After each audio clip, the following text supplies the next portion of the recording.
Amen. Amen. Frère Lelo ezali clôture ya enseignement autobandaki maibabongisali mpona lelo tokomi kitisa epai ya Kriste. Frère tala malamu ekokozala ototisami na nzela ototisami na ndako miso moni matoi ayoki motema akanisi oyo banamona na pate ayokela biso mawa asukola biso etanke bato tokokotelema liboso na ye te soki apetoli biso te ayokela biso mawa. Notre secours vient du nom de l'Éternel qui a fait le ciel et la terre.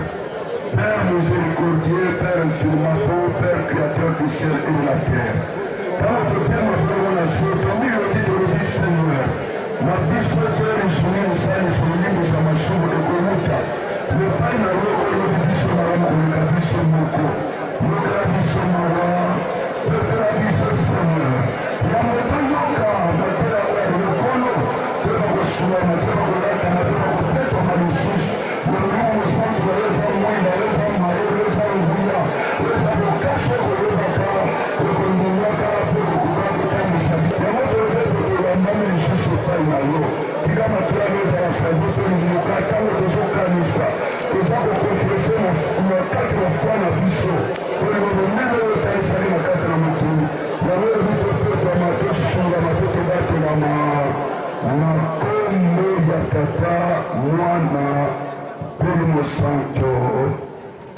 Amen. Tokosepela encadrement malamu ezala mpona bana. Toujours makelele côté ya bana.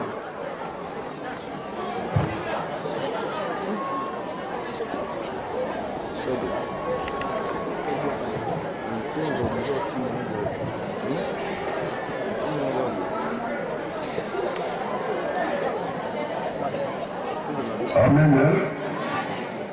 Amen.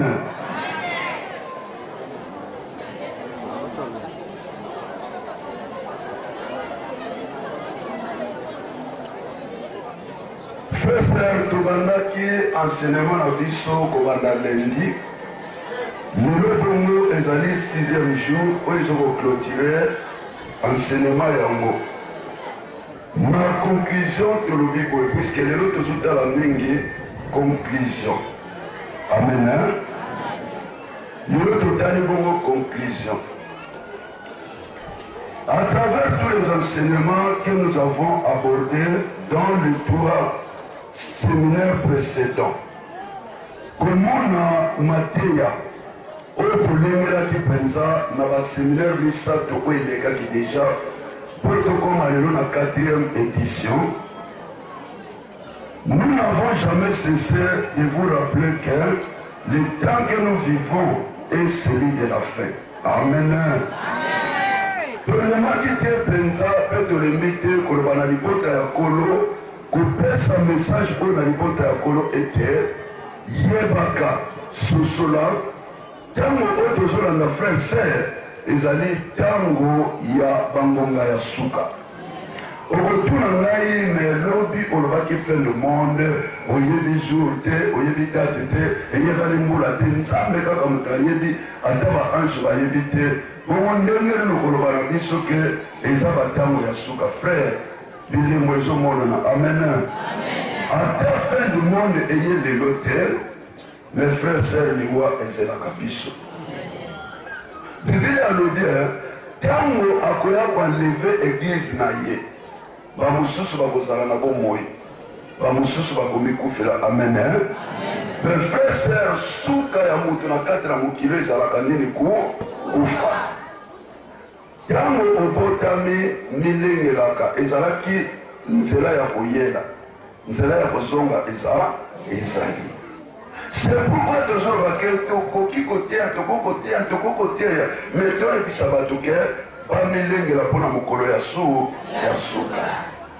C'est pourquoi sekola enseignement na biso kobanda 2011 vraiment tozoko se base mingi na kati surtout ya bomo ya mutu. Ntango tolobi les événements de fin de la monde ezotalisa nini me bomo ya mutu. Tolobi la sorcellerie inconsciente dévoilée eza toujours oyo eza na kati na bomo ya mutu. Lelo tolobi l'enlèvement de l'église. Nzambe akoya konetola église na ye. Mais ce qu'on t'a bien de souligner qui vient d'abord église à Jésus et Zanan. Pardon? Et ça biso po associé ici biso ke nzolo tonayo ezali temple ya molimo mo mosantu. Alobi na Petero yo oza Petero likolo na yo na kotonga ndako ya tata. Amen. Et puis dans l'enseignement tolandi batei biso ke Nzambe to mwana na Yesu Masihi alingi te tolobaka ba église. Amen. Tolobaka église. Mais dans le vrai sens, le soki tokoloba ba église pour dire ba tendance ekomi ebele, ba confession ekomi ebele. Ba mosusu frère c'est tokobenga ngo teke église tokorma eza ba église. Puisque l'église ezali église ya Christ. Ngai na yo pe masanga wana oyo ezosangana na kombo ya Yesu Masihi wana nde mwasi ya libala. Po mobali ya libala ye moko oyo alobaka kotelema wapi na mapata. Lelo to bato bazofinga Yesu baboyi Yesu bazopasola Bible tobenga bango mpe basi ya Kristo tokolobake ba église. Mais Jésus alobi oyo aye ebengama osinglier ezala nini église. Amen.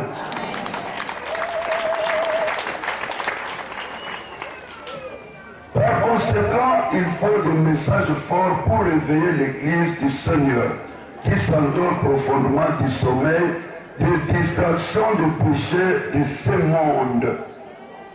Na biso batei bakengele ya pate ya batanzambe balobi vraiment faut tokotisa message wana ya makasi ya nguya ya kolamusa surtout église ya Nzambe oyo ezali na pongi ya masumu bato frère lelo bazotala mokili.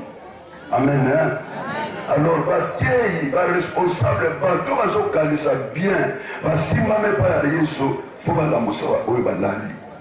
Mutu lelo azotala mbongo likolo ya mbongo akomi ndeko na ye, likolo ya mbongo abuki lokuta ya longo na mosala ya tikala. Me mwana ya Nzambe balobi toluka nano bokonzi ya likolo. Frère, nga ndeko na yo nakokosomba avion. Amen. Na tambolaka liso na makolo te partout nakokende fo avion mpo naza mosala ya Nzambe. Natongi bandako na bakomine nyonso. Nzela ya poto epai na ngai eza lokola nzela wenza selembao. Mes frères et sœurs, soki nazangi Yesu frère et sœur, jamais Yesu alobaki yosobaki mapango po teyaki alekota. Amen. Akotuna ngai milimo boni oyo yokaki mateya oyo lelo eza na mboka na ngai. Et c'est pourquoi tu le dis que nous sommes toujours dans le mokili tobenga ngo vanité de vanité. Eza penza na litomba te bandeko. Ngati yango mosusu na ndako na bazotuna mpona nini mikolo ozokipe kolia te bandeko. Oyo tozolia ya molimo eleki oyo mosusu.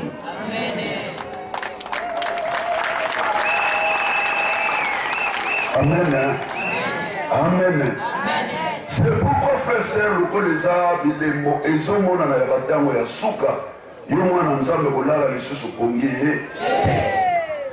nzela nini okomema mokolo ya suka ntango nzambe akobenga yo mokolo yesu yakobenganga eloko nini nakomemanga nakokende maboko pamba molimo kaka nakokoma matike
Jésus-Christ en instituant ce séminaire et de sauver son Église qui est son épouse et d'enlever celle-ci enfin qu'elle règne avec lui dans l'éternité.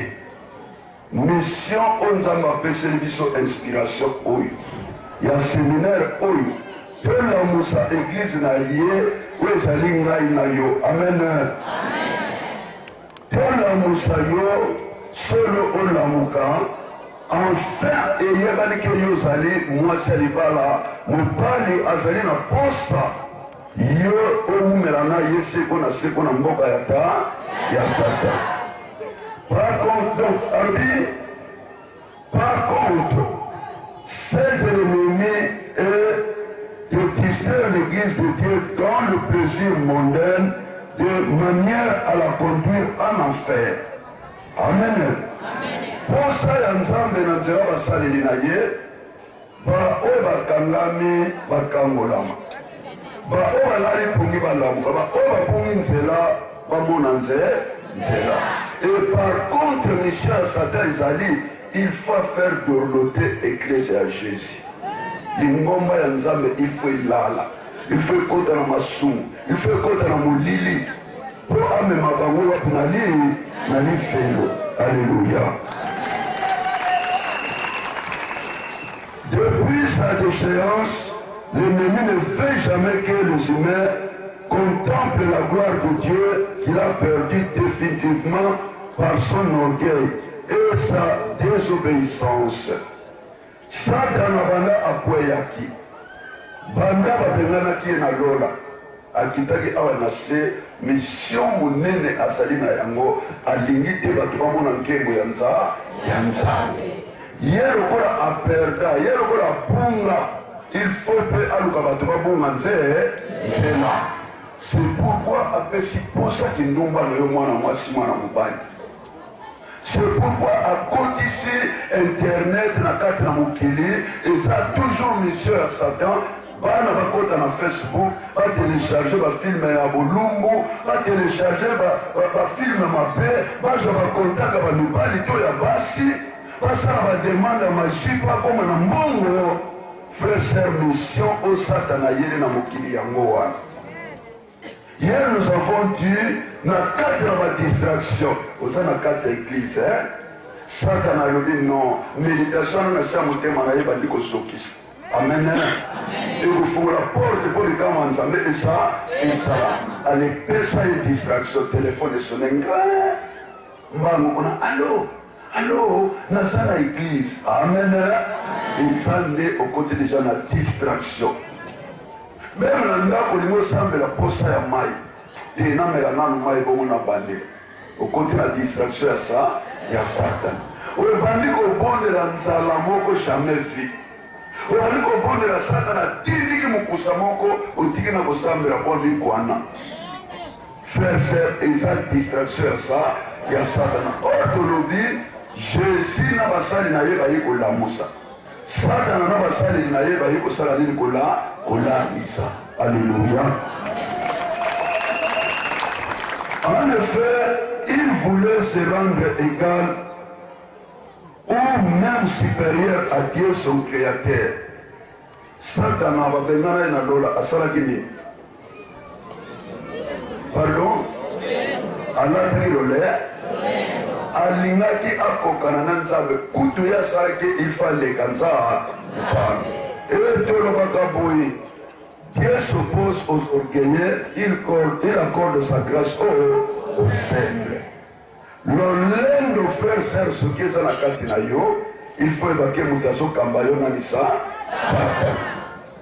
Le sumo ya liboso et quoi kuna na mboka ya tata oyo satana babambela ye awa na se eza l'olendo. Pena lobaki na biro le sumo nini oyo ekweya ya yango ya liboso awa na se eza lisumu nini mama jeli olobi nini mama jeli alobi lisumu ya liboso eza ikobo nateyaki lelo bongo pendant nalobi yango une semaine ekoki nalo te orgueil lolendo ezalaki na lola tango akiti na se abandi kokosa bikelamu mpe bana ya nzambe lokuta ake na jardin de Dieu akuti Adam na Eve oyo bazalaki kotosa nzambe kobanga nzambe eske atikalaki bango lolenge akosaki c'est pourquoi ces enseignements sont des révélations de Dieu qui veut dans son amour infini accomplir son plan merveilleux pour le salut de ses enfants. Amen. Bana na ye nini alobi enseignement oyo eza ba révélation. Omoni frère sœur banda lengi téléphone nanga eza débordé. Na ba message na ba appel. Bato mingi frère sœur bazalaki kokola na se ya voile azala komiyeba te afungwa bimbala moko. Amen. Oyebi ti bozoya bozokomiyeba te ba guérison ebele ba délivrance ebele esili kokota wa banda to bandaki. Ndenge nga moko na sutoki na ba image batalisi ngai ndeko awuti na point noir babwakela ye maladi nzoto mikusa asala nyonso akoki kosala mpe atémoigne ke ye asambelaka na sente ayebi yango te depuis point noir asambelaka na liloba ntango epaka oyo ekweyi alobi bon ça tombe juste nakende komona représentant leka ya église na ngai akei amoni représentant leka ya sandeli azonga mokusa alobi jamais vu lendi bamemi yo na séminaire alobi na baye bapasi eleki mais lokola nzambe ayebaki nini eza na kati na ye saint esprit ayebaki koconvaincre ye banda lendi aniata awa ti lelo mikusa etika nzoto na ye. Amen. Et lobi bomoni même ntango bokei mwana mwasi oyo bafulufulu epimi na monoko agitation moko extra mama na yaka elela avec sa maman mais tuna mama erni bolongwaki alobi 19h. Est-ce que tu sais ça qui est enseignement à 19h? L'enfant était ligoté, était bloqué. Alors, ça comment Oyo, après avoir délivré, et le Seigneur m'a obligé de prier même pour sa maman. Amen. Moi, je suis maman. Et yango ezo na famille a défunt mobali ya maman. Nana yebi soke ndeko na yosuka bali mutu, ndeko na yosuka kufi mwasi na yika kufi. Mais nous avons alléluia. Maman le connaisseur ni ati awa ezala bilembo yo mona ezala bandoto wana yo na bango sibokabwani osala nyongo na bango ya butu obala na bana mobali na moi osala libala ya butu te nzambe aloba moko akende moko ati mwasi na mobali soki bakufi mokolo moko seke bazalaki na bakonta ya kindoki alleluya. Alors bien que il faut enseignement et la moussa, nzamba lingi yo lamuka. Na bolingo na ye munene. Na odi kama asala même na ikulus pour na lobiko na biso akonzi mwana na ya likinda. Alors bien to somba makina ko ya mutuya. Amen. Ya mutuya eza makila ya Jésus. Alors bien aza unique Seigneur et sauveur. Suppose à la mon pour frère sœur au mikosa. Celui va pesa yo mulango tiaka na poche au mikosaka. Celui va pesa yo kunda na se ameto au mikosaka. Vraie protection ya lata yeso na molini. Suppose sambela kanzambe en esprit en vérité osa protéger na molini moment au santo. Au lata singata. Frère sœur na moni. Na télémi boye. Bonjour papa Pierre. Bonjour. Ma mère, au moins nous ne pas savoir la bonne nabika. Papa c'est là. Maman dit, c'est là non papa. A fongo l'école là $50. Avec maman pour la dit, papa n'a sepeli. Comment t'as somma carburant? Est-ce que yo vu combien on a dépensé pour moi non? Papa, n'a dépensé mais moi n'a pas dit que de foutre à infranté. Amen. Moi, je suis le santo. Amen. Frère, sœur, n'a qu'un hôpital, mais n'a qu'un repoté. Dans Nyoso, pas malade, pas sokoya. Mokolo mosusu natindi chauffeur na la bombe. Alors esengi ekomaki samedi fona ya kisasa. Mais na kosala ndenge nini? Non, fona conduire. Na conduire na mutuka carburant ata litanga ezate. Na zili kanisa na kanga kisasa batinda kanya. Na vanda kaka. Sina moni poko kokisa ngoba na vanda namba. Dimanche va se débrouiller quand il va au samedi. Les portes à Christ, na yoki na chambre kokoko, pasteur, bazo lukayo pa moto moko aza na moto. Kaza na moto. Ok, bo guide ya. Bandeko moto azokota. Alobi, pasteur, na ye ko remercier Nzambe na yo. Tala likolo yango sambelela. Bandeko pota nyonso mien babwakela ye mbasu mpo aza courage asombi bamoto ezosala na kisanto ale banialoli ye mbasu. Amen. Moto azwaki kope wana parceke nga nabengaka eza bamarshe na nga bamarshe wana soki oke nango ata epai waka komona mpe banganga basali babikaka te mais soki baye na bondeli babika. Moto azwaki marshe wana azali journaliste monene ya radio babengaka RTKIS radio tele kisantu na kombo Johnny Moïka. Ye moto azwaki marshe wana moto alobi paster nakenda tina meeting mpona kosalisa pota awa na kisantu balakisi na banganga ndenge na ndenge me paster nabiki nayebi te nayekaka mpona loba na Nzambe na yo merci. Amen. Merci Nzambe azwa ekumu tobondela alingakenda te nga mizwa 20 000 francs congolais nalobi nakiki sasa. Amen. Na rapidité na station na tie carburant wana na ye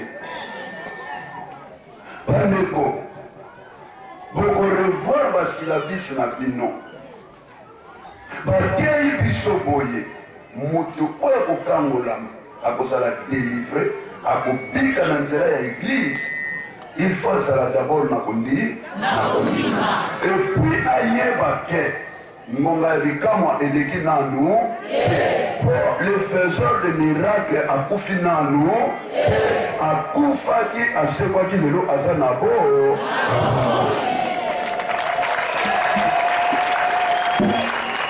soki ozokende na église frère ser okendelaka paster te kendelaka jésus oyo aza na kati ya paster Ainsi, nous saisissons cette même occasion pour rendre davantage gloire à notre Dieu et le remercier sincèrement pour ce message qu'il a bien voulu transmettre à son Église pour son édification à travers notre modeste personne. Peut-être topesi yawe nzambe lokumu na message apesi na biso basaleli na ye toyebisa na kati na eklezia na ye frère basila biso ezokende ti poto mpe bato ya poto bazobenga paster bombela na 5 bombela paster na biso 5 mama boye abotoli onga nakendaki nango bomisilanga mosusu frère bozotikala na bomengo ya molimo amen yozana donc sika okomi na 4 sila biso wana mpe paster moko na delvo apesi mbongo bamoto asambelaka asombeli ye abengi nga alobi mon frère toza basali ya nzambe mais soki eza na eloko ya kofélicité il faut tofélicité nzambe apambola yo na enseignement oyo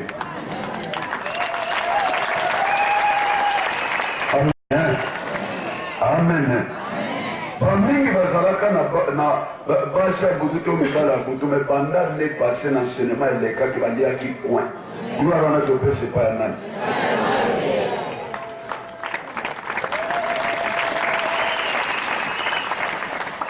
balobi ete il faut message oyo e édifie bana na ye yango ntina ya message oyo que ce message puisse fortifier et encourager ceux qui sont sur la bonne voie. Message qui vraiment est fortifié et encourager et bâtir le sous molende boyame pe kondima. Yo mutoza na nzela ya nzambe na solo. Amen. Ceux du salut et réveiller ceux qui sont dans le sommeil. Obaza na nzela ya nzambe ya lobiko. mpe baoyo bazolala pongi esengeli basala nini balamuka baoyo baza na masumu baoyo bazokomitambwisa bango moko frère ser baza bato na bomoi na nzoto kasi na molimo baza ya kokufa bana ya nzambe basali ya nzambe bapate ya nzambe batambolaka na yesu na solo balumbaka nsunga ya malasi ya kitoko basali ya satana basambela lokuta balumbaka deja solo ya kufa amen solo ya kopola alléluia 2 Corinthiens 2 chapitre 16 nde yango komona que notre Seigneur Jésus-Christ leur ouvre la voie du salut, qui leur donne l'odeur de la vie en le retirant du chemin de l'enfer. Tika bongo nzambe na biso alongola bango na solo oyo ya mabe oyo elataki bango eza ya kufa apesa bango nsunga ya kitoko ya bomoi ya seko na seko. Alléluia. Frère mpona lelo tokomaki bongo na suka nde yango tozondima tozoluka kosala ete na suka na yango tokokota mpenza na mozindo. Lelo na kosepela soko oyaki na kazaka ya mwindu il faut bima na roba pembe.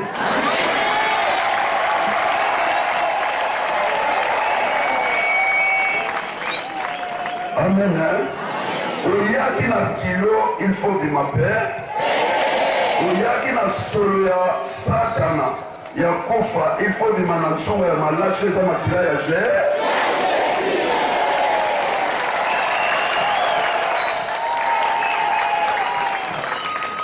amen. Frère mpo nalandela un peu programme nango tokomekana korépondre noki na ba question oyo etikalaki.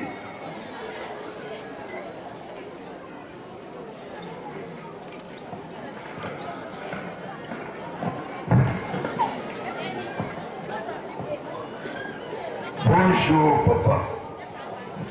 Kolela nanga liboso na yo mowumbu ya nzambe mpe lisanga ya AC923 papa nanga ya molimo pardon problème nanga ezali boyi oyo eza requête amen. Mais lokola ya komi na bawumbu ya nzambe mpe na ensemble il faut totanga ezali boyi dossier ya prime ya un entretien na fonction publique ekangama na finance suite ya malamu ezali te mpe mwana aza na France position eza te yango nasengi nzambe na yo ayoka mawa epa tozo